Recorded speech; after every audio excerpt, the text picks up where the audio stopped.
लोग बात कर रहे होंगे पीएचपी में डेटा टाइप्स कंसेप्ट के बारे में कि पीएचपी में कितने तरह के डेटा टाइप्स होते हैं। तो इस वीडियो को स्टार्ट करते हैं यार। तो मैंने पहले से ही जो हमारा जो लर्न पीएचपी वाला फोल्डर है वो वीएस कोड में खोल रखा है, जो कि मैंने आपको बनवाया था पिछले 2 4 5 ट्यूटोरियल्स में। ओके। तो और मैंने जैम्प भी ओपन कर लिया, तो आप भी अपना जैम्प ओपन कर लो ताकि हम ब्राउज़र में आउटपुट देख पाएँ। तो स्टार्ट करते हैं इस वीडियो को। तो पिछली वीडियो में हम लोगों ने पीएचपी एको स्टेटमेंट के बारे में बात करी थी, पीएचपी एको और प्रिंट स्टेटमेंट के बारे में, कि जनरली हम एको स्टेटमेंट का इस्तेमाल करने वाले हैं। और पिछले वाले वीडियो में हम लोगों ने केस सेंसिटिविटी के बारे में भी जान लिया है। ठीक है। शुरुआत के जो आई थिंक जो पहले 2 वीडियोस थे ना, उन्हीं के बीच में हमने कहीं केस सेंसिटिविटी के बारे में बात की थी कि हम कुछ फंक्शंस हैं जो पीएचपी में जितने भी फंक्शंस हैं, जैसे एको हो गया और वाइल लूप, इफ लूप, इनको हम आगे पीछे करके लिखें, मतलब आगे पीछे करके लिखें इन द सेंस कि हम इनको बड़ा छोटा करके लिखें। जैसे मैं एक स्टेटमेंट का ई बड़ा कर दूँ, सी छोटा, एच बड़ा कर दूँ, ओ बड़ा कर दूँ, तो उससे कोई फ़र्क नहीं पड़ेगा। वो फंक्शनिंग वो मतलब काम सही तरीके से करेगा। ओके। तो हम कहाँ थे, अब डेटा टाइप्स पे थे। तो मैं काम कर रहा हूँ, यहाँ पे एक फ़ाइल बना लेता हूँ php_अंडरस्कोर डेटा टाइप्स के नाम से, php_अंडरस्कोर डेटा टाइप्स के नाम से। और मैं यहाँ पे php एक्सटेंशन में डालूँगा .php के नाम से, और एक बेसिक php स्क्रिप्ट मैं लगा देता हूँ। यहाँ पे php लिख दूँगा मैं। तो ये मेरा हो गया। चलते हैं डब्ल्यू सी स्कूल्स की वेबसाइट पे और यहाँ पे इनके नोट्स को रेफर करते हैं। और यहाँ पे पहली चीज़ इन्होंने लिखी है कि variables can store data of different types. हाँ, ये बिल्कुल सच बात है। हम कोई भी वेरिएबल्स बनाते हैं वो डेटा स्टोर करने के लिए बना होता है। ओके। तो वो किसी भी तरह का डेटा टाइप स्टोर कर सकता है। अब डेटा टाइप का मतलब यहाँ पे क्या, किसी भी टाइप का डेटा। टाइप से मतलब पता चल रहा है ना, कितने प्रकार के डेटा हो सकते हैं। वो न्यूमेरिक हो सकता है, वो स्ट्रिंग हो सकता है, वो इंटीजर हो सकता है, कोई फ्लोट वैल्यू हो सकती है, बूलियन हो सकती है, अरे, ऑब्जेक्ट, लर्न, रिसोर्स। ये सब हम एक्सप्लोर कर रहे होंगे आने वाली वीडियोस में। इस वीडियो में बेसिकली हम डेटा टाइप से ज़्यादा इंट्रोडक्शन करेंगे। तो यार कितने प्रकार के डेटा टाइप्स होते हैं मेनली यार, देखो स्ट्रिंग जो मतलब इंपॉर्टेंट है काफ़ी। स्ट्रिंग होते तो इतने तरह के हैं। देखो स्ट्रिंग होता है इंटीजर, फ्लोट, बूलियन, अरे, ऑब्जेक्ट, लर्न, नल और रिसोर्स। ठीक है, सारे इंपॉर्टेंट है, लेकिन उसमें से भी कुछ है ना स्पेसिफाइड। तो ये स्ट्रिंग है, इंटीजर स्ट्रिंग क्या हो गया, हेलो वर्ल्ड, कोई भी आपका नाम हो गया। ठीक है, ये सब हमारे स्ट्रिंग कंसीडर किए जाते हैं। इंटीजर में क्या, न्यूमेरिक वैल्यूज आ गई। फ्लोट में क्या होगा, डेसिमल पॉइंट्स आ जाएंगे, floating point number also called double. ठीक है। फ्लोट में क्या होगा, डेसिमल वाले आ जाएंगे, जैसे 1.09। ठीक है, 23.029, इस टाइप की। बूलियन में ट्रू फॉल्स। ठीक है, ट्रू और फॉल्स ये हमारी बूलियन होते हैं, बूलियन डेटा टाइप होते हैं। एरे में हम कलेक्शन ऑफ डेटा के बारे में बात कर रहे होंगे। ऑब्जेक्ट में हम ऑब्जेक्ट के बारे में तब बात करेंगे जब हम आगे शायद वो कर रहे होंगे, ऑब्जेक्ट ओरिएंटेड प्रोग्रामिंग। ठीक है। और हमने आगे क्या है, हमारा नल है, एक नल डेटा टाइप, जिसमें नल का मतलब बेसिकली कुछ नहीं। ठीक है। तो पीएचपी स्ट्रिंग के बारे में पहले बात कर लेते हैं हम लोग। A string is a sequence of character like hello world. जैसे मैंने बताया आपको, हेलो वर्ल्ड लिख सकते हैं। अभी अपना नाम लिख दो आप। ये वेबसाइट नाच क्यों रही है ऐसे। तो यहाँ पे आप अपना नाम लिख दो, को भी लिख दो। ये डबल कोट्स के अंदर जो भी चीज़ आ गई ना, वो हमारी स्ट्रिंग कंसीडर की जाएगी। ये डबल कोट दिख रहे हैं आपको, इनके बीच में हमने जो भी लिखा वो एज ए स्ट्रिंग कंसीडर किया जाएगा। तो पहले आते हैं हम लोग एक वेरिएबल क्रिएट करेंगे। उस वेरिएबल के अंदर हम स्ट्रिंग डेटा टाइप एक डेटा स्टोर कराएंगे और फिर उस वेरिएबल को प्रिंट करके दिखेंगे। तो आओ यार यहाँ पे चलते हैं।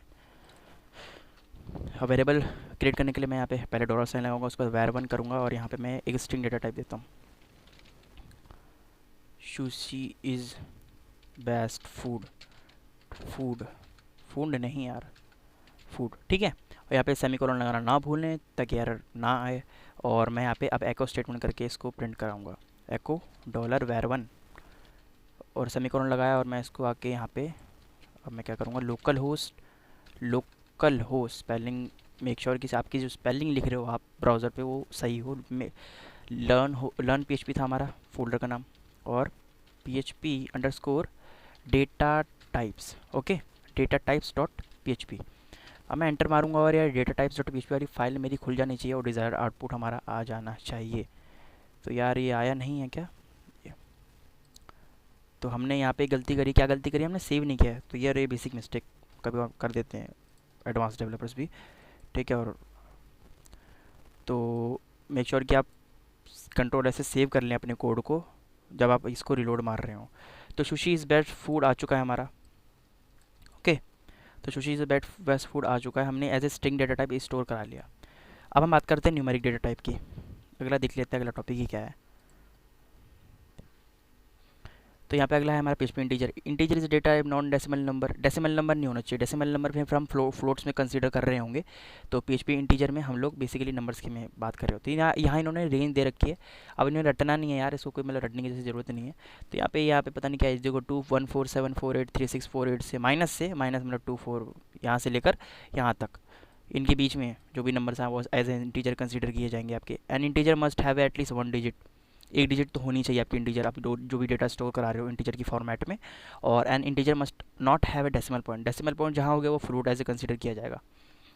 और एन इंटीजर कैन बी इधर पॉजिटिव और नेगेटिव, पॉजिटिव नेगेटिव दोनों हो सकते हैं हमारे इंटीजर।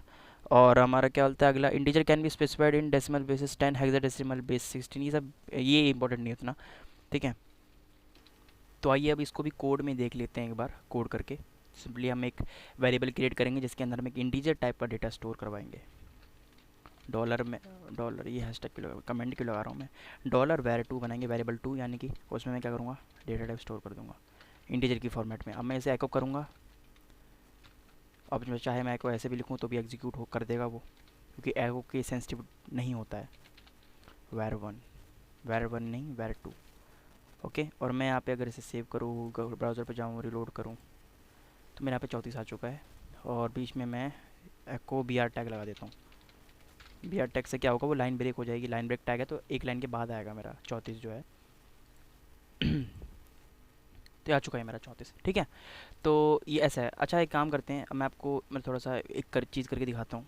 जैसे अगर मैंने यहाँ पे लिखा var3 डॉलर var3, नया मतलब वेरिएबल बनाया मैंने, और इसके अंदर मैं कोड्स के अंदर 34 ऐसा कुछ कर दूँ, 4654 है। अब बताओ ये जो है हमारा डेटा, ये न्यूमेरिक कंसीडर किया जाएगा, मतलब इंटीजर कंसीडर किया जाएगा, या फिर स्ट्रिंग कंसीडर किया जाएगा।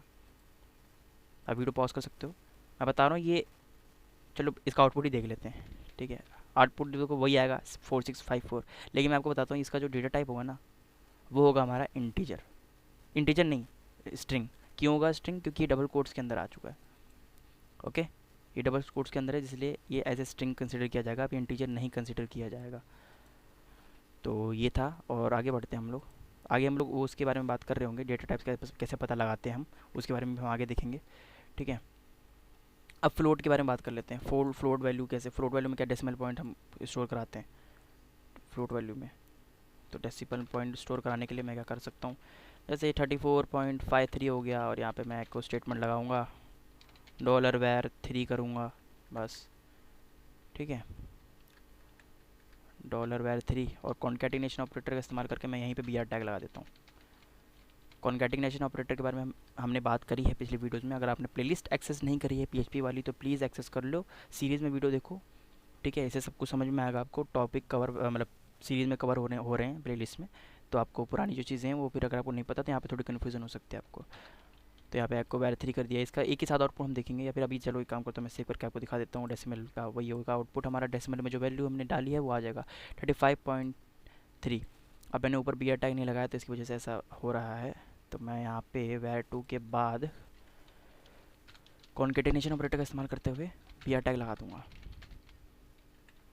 ओके। और मैं यहाँ पे जाके इसको रिलोड करता हूँ तो मेरा नीचे आना चाहिए, आ गया मेरा 35.3। डेसिमल वैल्यू भी हो गई है। बूलियन के बारे में बात करते हैं। बूलियन में ट्रू और फॉल्स हम स्टोर कराते हैं, हाँ या ना वाली चीज़ें होती है इसमें मेनली। जैसे कि अगर मैं $x स्टोर करूँ और यहाँ पे मैं ट्रू कर दूँ, ऐसे हो जाएगा। $f में अगर मैं फॉल्स स्टोर कर दूँ, ऐसे हो जाएगा। एको अगर मैं अब एको में $y करूँ, कॉन्कैटिनेशन ऑपरेटर का इस्तेमाल करके मैं यहाँ पे br टैग लगा देता हूँ, ओके ओके ओके ओके। यहाँ पे मैं सेमीकोलन नहीं लगाया मैंने, तो ये लगा दिया मैंने। और इसके बाद मैं कंट्रोल ऐसे सेव करूँगा और यहाँ पे जाके मैं इसे रिलोड करूँगा। तो मेरे यहाँ पे फॉल्स जो है आना चाहिए, लेकिन नहीं आया, फॉल्स पे जो ऐसे आता नहीं है। मैं दिखाता हूँ आपको, मैं अगर एक्स प्रिंट करता हूँ तो क्या आता है देखते, ठीक है। देखो एक्स प्रिंट किया तो मैंने 1 आया। 1 बेसिकली क्या रिप्रेजेंट कर रहा है, हमारा ट्रू को रिप्रेजेंट कर रहा है। और 0 वैसे 0 कुछ होता नहीं तो इसलिए वो आया नहीं। तो 0 हमारा क्या रिप्रेजेंट करता है, फॉल्स को। तो ये था हमारा। और एरे के बारे में हम आगे बात कर रहे होंगे, लेकिन एरे हम बेसिकली जब डेटा कलेक्शन में हमें स्टोर करवाना होता है तो हम इस्तेमाल करते हैं।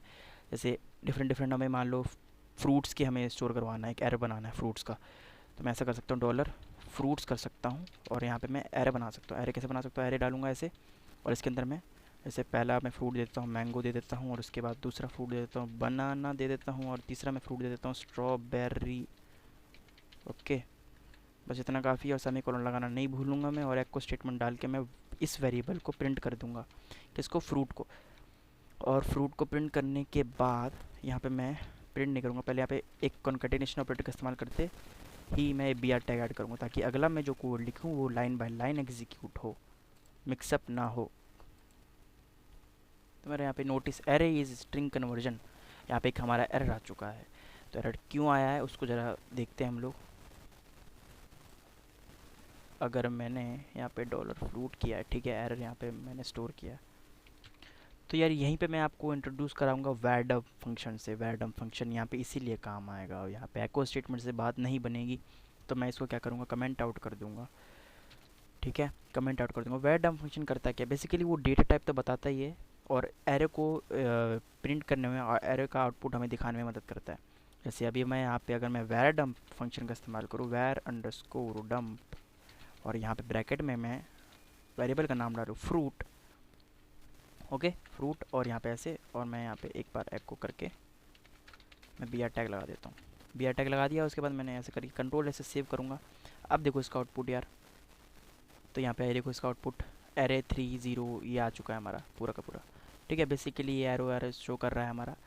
0 पे क्या है हमारा, एक स्ट्रिंग है मैंगो, फिर है हमारा बनाना स्ट्रिंग है जो कि, फिर हमारा स्ट्रॉबेरी है जो कि जिसका डेटा टाइप स्ट्रिंग है। ठीक है, तो ऐसे यहाँ पे हमारा वैरडम्प फंक्शन काम में आता है।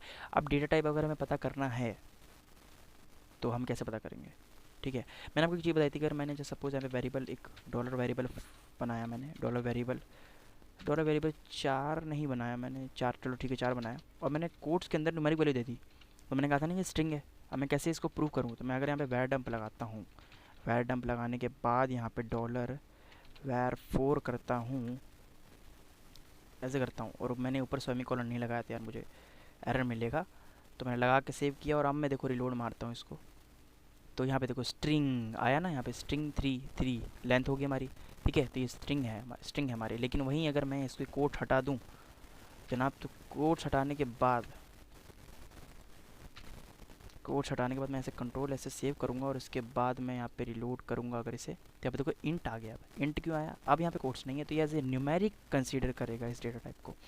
तो इस वीडियो में हम लोगों ने वैरडम्प फंक्शन के बारे में जाना है, किस मदद से, जिसकी मदद से हम लोग डेटा टाइप पता करने में इसका इस्तेमाल करते हैं। ठीक है, और हम लोगों ने डिफरेंट डेटा टाइप्स को एक्सप्लोर किया। आगे हम बात कर रहे होंगे ऑब्जेक्ट्स के बारे में, हम तब बात करेंगे जब ऑब्जेक्ट ओरिएंटेड प्रोग्रामिंग में घुसेंगे। ये सब हमारा, अब आपको कुछ समझ नहीं आएगा कि क्लास क्या है हमारा, आगे हम बात करेंगे इसके बारे में डिटेल में। और नल वैल्यू बेसिकली कुछ नहीं होता है, नल वैल्यू मतलब नन को रिप्रेजेंट करता है, और रिसोर्सेज के बारे में भी हम आगे बात कर रहे होंगे, ये भी इंपॉर्टेंट नहीं है इतना। ओके, तो मिलते हैं अगली वीडियो में।